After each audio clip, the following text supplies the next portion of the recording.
2026년 1월 23일, 정말 이상한 시장이 펼쳐졌습니다. 오늘 이 기이한 현상을 한번 제대로 파헤쳐 보겠습니다. 아니, 이게 말이 되나요? 한쪽에서는 스태그플레이션을 걱정해서 채권 금리가 오르는데 다른 한쪽에서는 금리 인하를 기대하면서 소형주가 막 달려나가요. 빅테크는 또 AI 투자 때문에 조정을 받고요. 대체 시장이 어떻게 동시에 두 가지 상반된 신호를 보낼 수 있을까요? 이 미스터리 지금부터 하나씩 풀어보겠습니다. 이 혼란을 이해하기 위한 첫 번째 단서는요, 놀랍게도 경제지표가 아니라 바로 정치판에 있습니다. 월가에서는 이걸 타코 트레이드라고 부른다고 해요. Trump always chickens out. 그러니까 트럼프는 항상 마지막엔 꼬리를 내린다는 뜻이죠. 극단적인 위협으로 시장을 한번 확 흔들어 놓고 결국에는 한 발 물러서서 적당히 타협하는 그 패턴 있잖아요. 영리한 투자자들은 바로 이 예측 가능한 패턴을 읽고 시장의 혼란을 오히려 기회로 삼고 있다는 겁니다. 최근 있었던 그린랜드 딜이 바로 이 타코 패턴의 아주 교과서적인 사례입니다. 한번 보세요. 1월 초에 트럼프가 유럽에 관세 폭탄을 터뜨리겠다고 위협하니까 시장이 곧바로 반응하면서 변동성이 막 치솟았죠. 그런데 불과 2주 뒤 갑자기 입장을 싹 바꿔서 관세 위협은 거두고 미사일 방어랑 광물권에 대한 기본 합의를 발표합니다. 결과가 어땠을까요? 바로 다음 날 시장은 불확실성이 싹 걷히면서 강한 안도 랠리를 보였죠. 전형적인 강하게 밀어붙인 후 타협하는 패턴입니다. 물론 타코 트레이드 덕분에 시장이 잠깐 평온을 찾긴 했지만 그렇다고 모든 정치 리스크가 사라진 건 절대 아닙니다. 갑자기 JP모건에 50억 달러짜리 소송을 걸기도 하고 다보스에서는 250억 달러 규모의 뉴가자 프로젝트 같은 정말 예측 불가능한 계획을 발표하기도 하거든요. 바로 이런 돌발 변수들이 시장 깊숙한 곳에 여전히 불안의 그림자를 드리우고 있는 거죠. 자, 이제 두 번째 단서로 넘어가 보죠. 이 타코 트레이드만으로는 기술주 시장에서 벌어지는 기묘한 현상을 다 설명할 수가 없거든요. 이게 요즘 기술 섹터를 둘러싼 핵심 질문입니다. AI가 과연 인플레이션을 가져올까요? 아니면 디플레이션을 가져올까요? 정답은 둘 다라는 겁니다.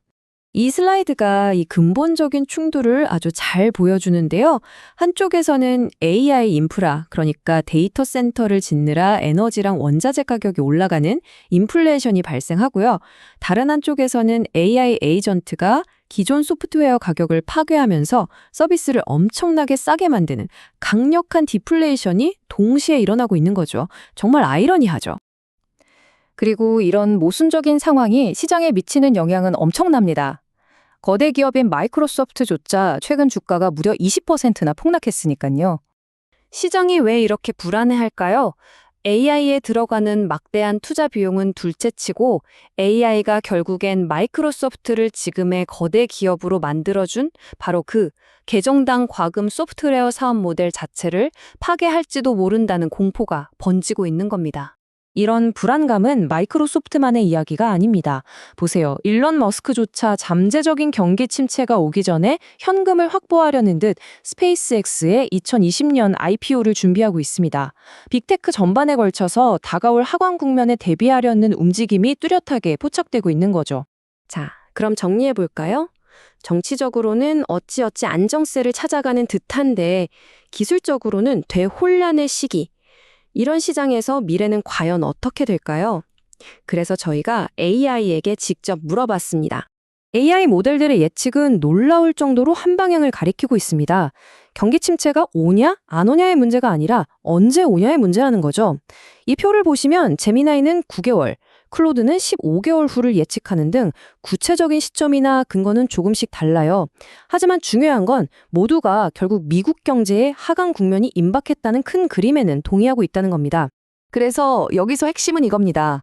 우리가 맞이할 미래는 급격한 폭락이 아니라는 거예요. 그보다는 길고 지루하게 이어지는 일종의 경제체제 전환기로 접어들고 있다는 거죠. 그럼 이 모든 상황이 여러분의 포트폴리오에는 대체 뭘 의미하는 걸까요?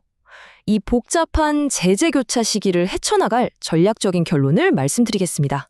전략은 크게 세 가지로 요약할 수 있습니다. 첫째, 금이나 우량 부동산 같은 실물 자산의 비중을 늘려서 포트폴리오의 안정성을 높여야 합니다. 둘째, 이미 너무 고평가된 세스 기업이나 실체 없는 투기성 로봇 관련주처럼 거품이 낀 자산의 비중은 줄이는 게 현명하겠죠. 마지막으로 트럼프의 트윗 같은 정치적 소음, 즉 타코 패턴을 역이용해서 시장이 출렁일 때마다 저점 매수에 나서는 전술적인 플레이도 아주 유효할 겁니다. 특히 로봇 섹터는 정말 조심해야 합니다. 많은 기업들이 아직 탄탄한 펀더멘털이 부족한데 주가만 너무 앞서가고 있거든요. 저희는 매주 이렇게 복잡한 시장의 흐름과 보고서들을 분석해드리고 있습니다. 채널을 팔로우하시면 다음 시장의 큰 변화를 절대 놓치지 않으실 겁니다. 자, 이제는 여러분의 의견이 궁금합니다. 이렇게 상충되는 신호들 속에서 여러분은 어떤 투자 전략을 생각하고 계신가요? 과감하게 가시겠어요? 아니면 신중하게 접근하시겠어요? 아래 댓글로 여러분의 전략을 공유해 주시고 함께 이야기 나눠보면 좋겠습니다.